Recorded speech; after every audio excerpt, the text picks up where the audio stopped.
Good morning दोस्तों, reasoning classes में आपका स्वागत है। पिछले चैप्टर में पिछली क्लास में हमने कैलेंडर शुरू करा था, उसी को आगे बढ़ाते हुए हम देखते हैं कैलेंडर में और क्या क्या बातें बाकी रह गई हैं। लास्ट क्लास में मैंने आपको बेसिक बातें बताई थी कैलेंडर की कि भाई लीप ईयर क्या होता है, नॉर्मल ईयर क्या होता है, लीप सेंचुरी ईयर क्या होता है, कि उनमें डिफरेंस कैसे कैसे आते हैं, कि भाई हर 4 साल में लीप ईयर आता है या नहीं आता है, तो वो कथन कहां तक सही है। वो सारी बातें मैंने आपको लास्ट क्लास में करवाई थी। उससे आगे बढ़ते हैं। अगर क्वेश्चन निकालें, वो तो बेसिक रटने वाली बात थी कि भाई हाँ ये वाली बातें ऐसी हैं कि भाई लीप ईयर कब आता है, हर 4 साल में आता है, नहीं सेंचुरी कैसे लीप ईयर सेंचुरी कैसे आती है, हर 4 सेंचुरी में एक लीप ईयर सेंचुरी होती है। उससे आगे अगर क्वेश्चन आ जाए हमारे पास कि भाई जैसे मैं एक नॉर्मल क्वेश्चन लिख रहा हूं, 1 जनवरी 2021 को कौन सा डे था, अगर ऐसे क्वेश्चन आ जाए तो वो कैसे करने हैं।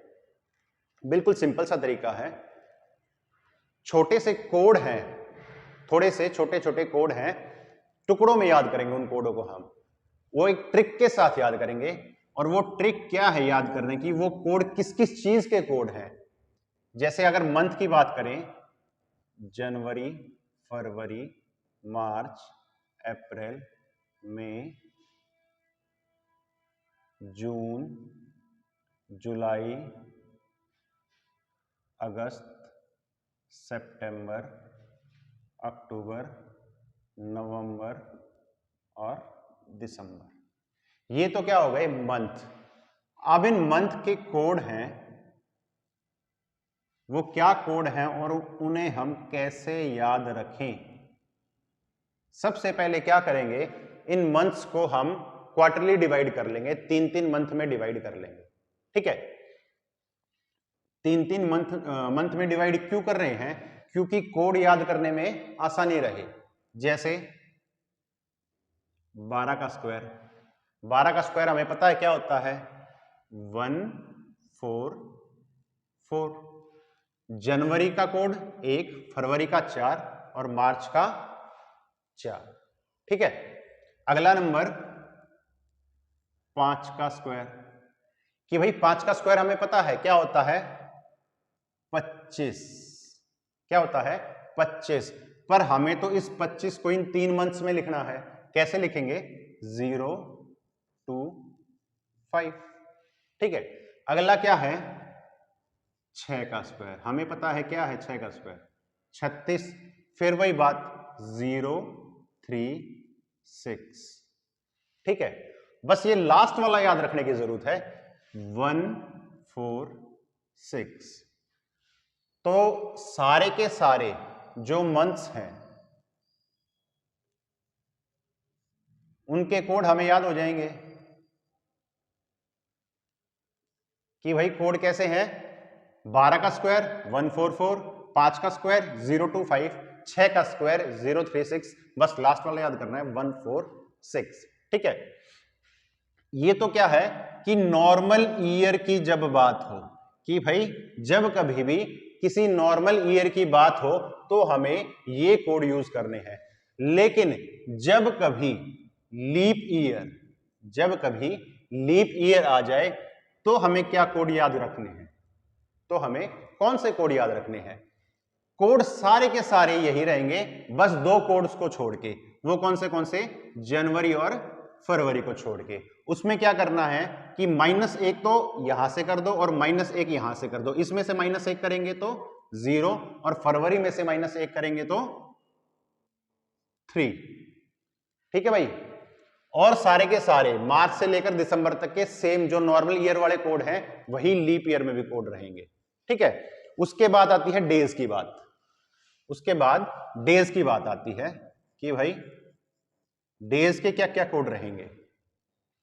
वो भी बिल्कुल सिंपल है, हम यहां पे संडे से शुरू करेंगे। Sunday, Monday, Tuesday, Wednesday, Thursday, Friday, Saturday. ठीक है, संडे से शुरू करेंगे और संडे को मार्क करेंगे 1। 2 3 4 5 6 और 0। ठीक है भाई, यहां पे देखो, यहां पे 1 से लेकर 6 तक लिखा हुआ है, आगे 0 लिखा हुआ है। क्यों? क्योंकि डेज कितने होते हैं? 7। एक वीक में कितने दिन होते हैं? 7। अगर मैं किसी भी नंबर को, जनरली किसी भी नंबर को 7 से डिवाइड करूंगा तो हमारे पास जो रिमाइंडर आएगा, जो शेषफल बचेगा, वो या तो 1 बचेगा या 2 3 4 5 6, मतलब 6 तक रिमाइंडर बचेगा, या फिर पूरा पूरा भाग जाएगा, उसकी जगह 0। ठीक है भाई, अगला है सेंचुरी कोड।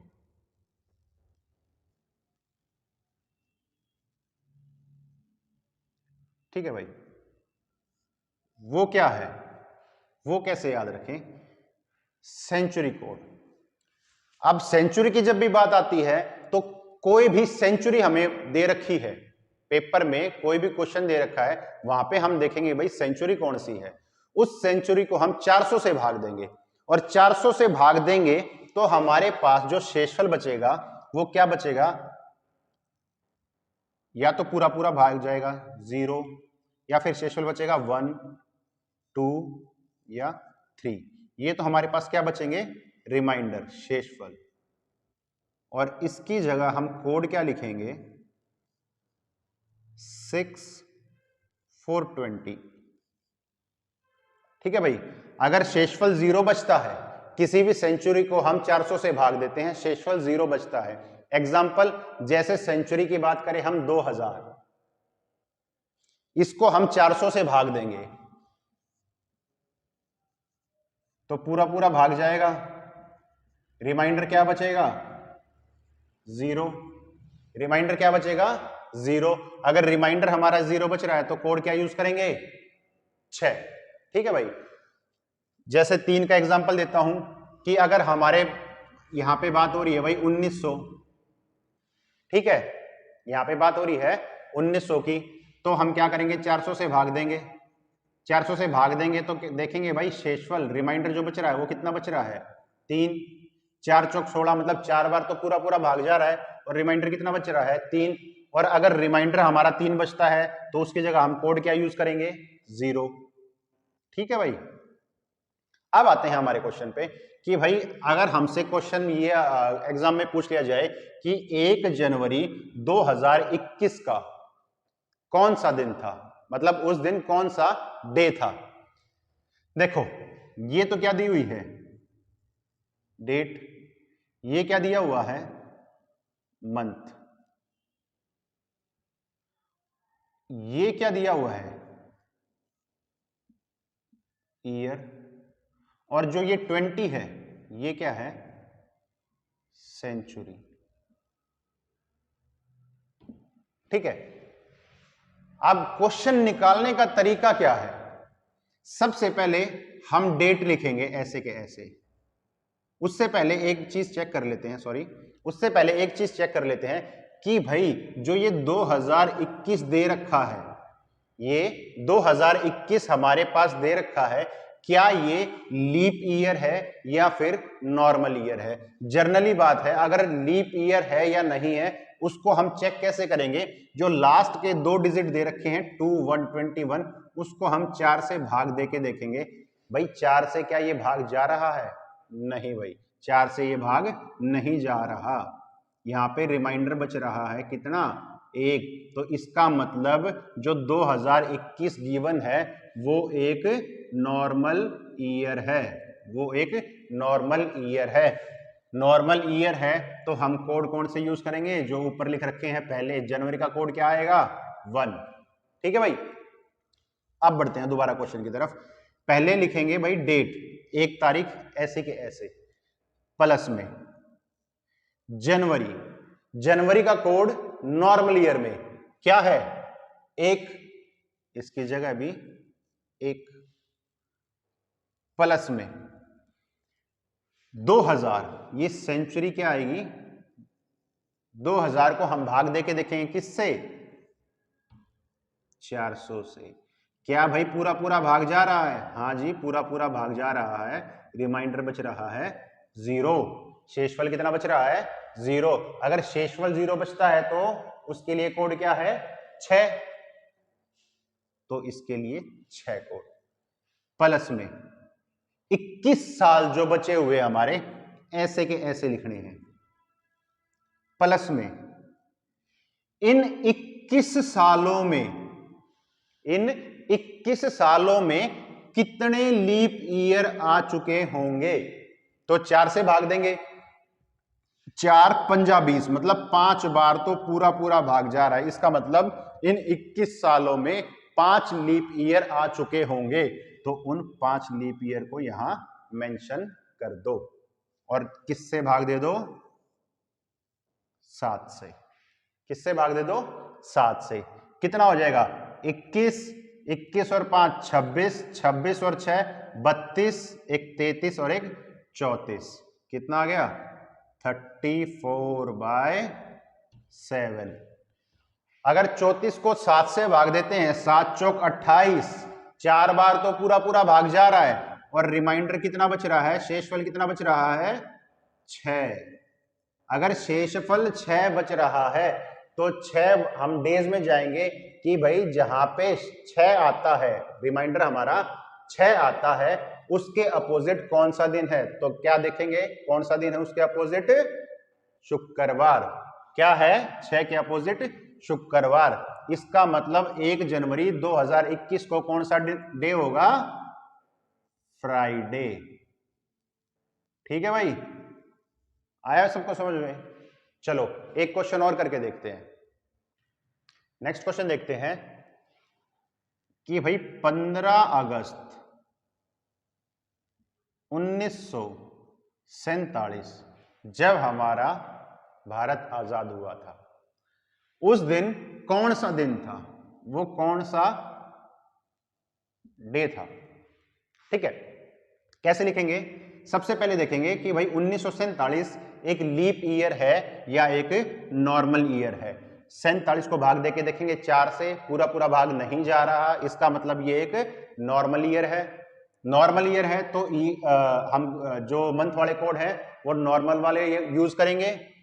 15 तारीख ऐसे के ऐसे, प्लस में अगस्त, नॉर्मल कोड क्या है? नॉर्मल ईयर का कोड 3, प्लस में 1900, सेंचुरी क्या आ गई 1900 को भाग देके देखेंगे 400 से, भाई पूरा पूरा भाग नहीं जा रहा, कितना रिमाइंडर बच रहा है 3।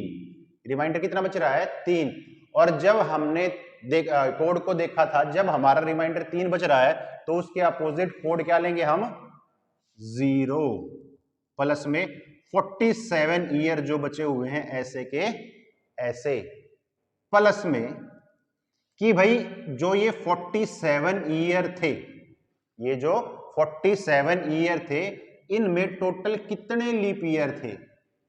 कितने लीप ईयर थे? तो इन 47 को भाग देके देखेंगे किससे? 4 से। हम देखेंगे भाई 11 चौक 44, मतलब 11 बार तो पूरा पूरा भाग जा रहा है कि भाई 11 बार तो पूरा भाग गया, मतलब 11 लीप ईयर यहां पे इन 47 सालों में थे। तो इनको भाग देंगे किससे? 7 से। 47 प्लस में 11 58, 58 और 3 61, 61 और 15 76 बटे 7, तो 7 ढाई 70। रिमाइंडर कितना बच गया 6। रिमाइंडर कितना बच गया 6। और हम सबको पता है कि भाई 15 अगस्त 1947 को क्या वार था? शुक्रवार। और 6 के अपोजिट है क्या? शुक्रवार। ठीक है, तो हमसे कोई पूछे कि भाई 15 अगस्त 1947 को कौन सा वार था, कौन सा डे था? तो फ्राइडे। ऐसा ही एक इंपॉर्टेंट डेट और लेते हैं कि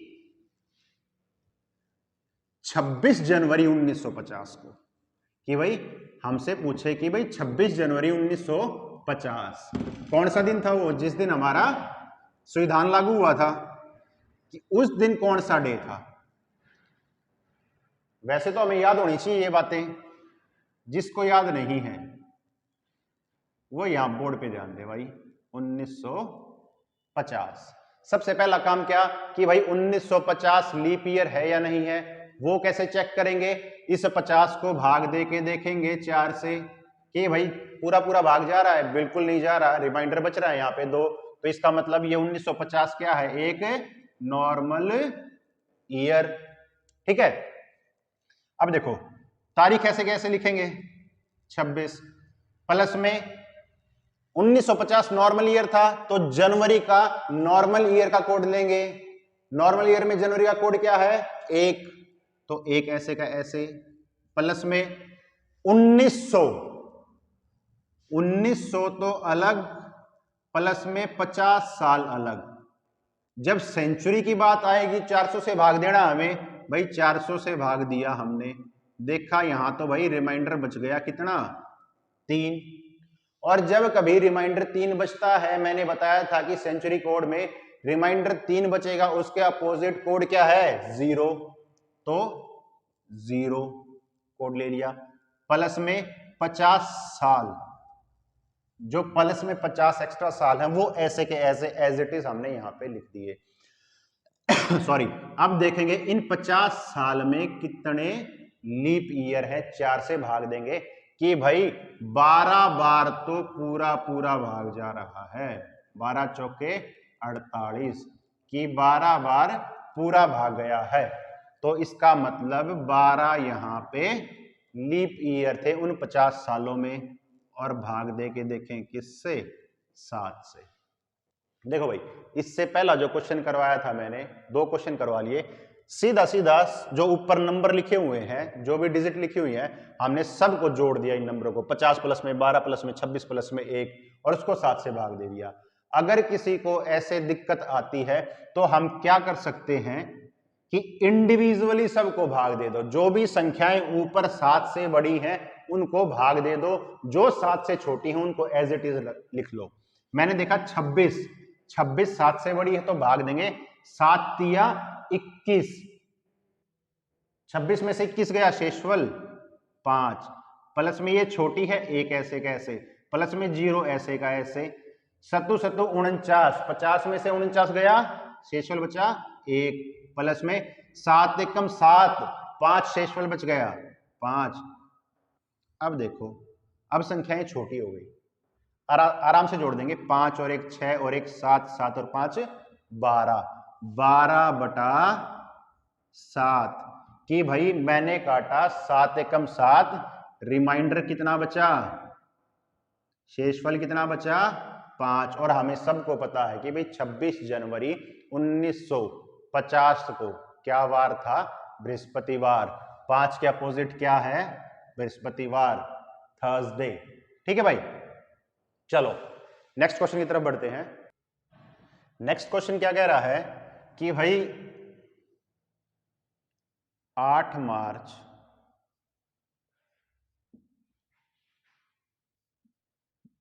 मार्च 2015 को मंडे था। अगर 8 मार्च 2015 को मंडे था तो 8 मार्च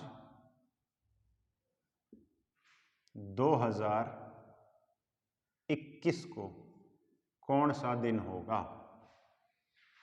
बिल्कुल सिंपल सा क्वेश्चन है कि भाई सेम डेट ईयर अलग है, सेम डेट ईयर अलग है, वही बात पूछिए कि भाई 8 मार्च 2015 को दे दिया मंडे, 8 मार्च को ही पूछ लिया पर 2021 को पूछ लिया।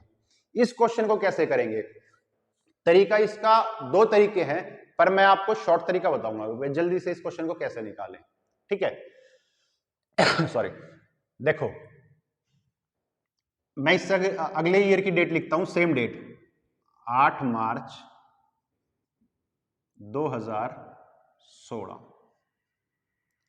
8 मार्च 2017, 8 मार्च 2018, 2019, 2020, 2021। ठीक है, अब इसको निकाले कैसे? हमने जब कैलेंडर की क्लास शुरू करी थी, एक बात आपको बताई थी कि भाई कोई भी नॉर्मल ईयर जिस दिन से शुरू होता है, मींस यदि किसी नॉर्मल ईयर का पहला दिन लाइक 1 जनवरी 2021 या 1 जनवरी 2022, ये दोनों क्या है? नॉर्मल ईयर है। ठीक है, 1 जनवरी 2021 हो या फिर 1 जनवरी 2022, जैसे हम 22 का एग्जांपल ले लें, भाई 1 जनवरी 2022 को क्या डे था? सैटरडे था। तो 31 दिसंबर 2022 को भी कौन सा दिन होगा? सैटरडे ही होगा। यही बात यहां पे बता रहा हूं मैं कि भाई नॉर्मल ईयर में क्या होता है, यदि मैं कहूं कि 1 जनवरी 2022 को सैटरडे था तो 31 दिसंबर 2022 को सैटरडे होगा। उससे अगली तारीख 1 जनवरी 2023 वो क्या होगी? संडे होगी या नहीं होगी? ठीक है, कि जब कभी एक नॉर्मल ईयर से अगले नॉर्मल ईयर में जाते हैं, एक नॉर्मल ईयर से अगले नॉर्मल ईयर में जाते हैं सेम डेट में, तो हम एक दिन आगे बढ़ जाते हैं, एक डे आगे बढ़ जाते हैं। जैसे कि 8 मार्च 2015 की बात है। ठीक है, हम 8 मार्च 2015 से आगे बढ़े 8 मार्च 2016, पर यहां पे एक दिक्कत आ गई। क्या? कि भाई 2016 तो हमने चेक करा, ये तो लीप ईयर आ गया। सर आपने तो खाली एक ही बात बताई कि नॉर्मल ईयर में सेम डेट में अगर ईयर जंप करते हैं तो एक दिन आगे बढ़ जाते हैं, लेकिन जब कभी लीप ईयर की बात आती है, लीप ईयर की बात आती है, अगर मैं कहूं कि भाई 1 जनवरी 2024 को संडे हो, ठीक है, तो 1 जनवरी 2025 को क्या दिन होगा? इससे पहली क्लास में मैंने बताया था कि लीप ईयर में क्या होता है कि जिस दिन से आपका मतलब 1 जनवरी से आपका लीप ईयर शुरू होता है और 31 दिसंबर पर खत्म होता है, तो एक दिन आगे जंप करते हैं। मतलब 1 जनवरी 2024 का संडे था तो 31 दिसंबर 2024 का क्या होगा? मंडे। अगर 31 दिसंबर 2024 का मंडे होगा तो 1 जनवरी 2025 का क्या होगा? ट्यूसडे। क्या होगा? ट्यूसडे।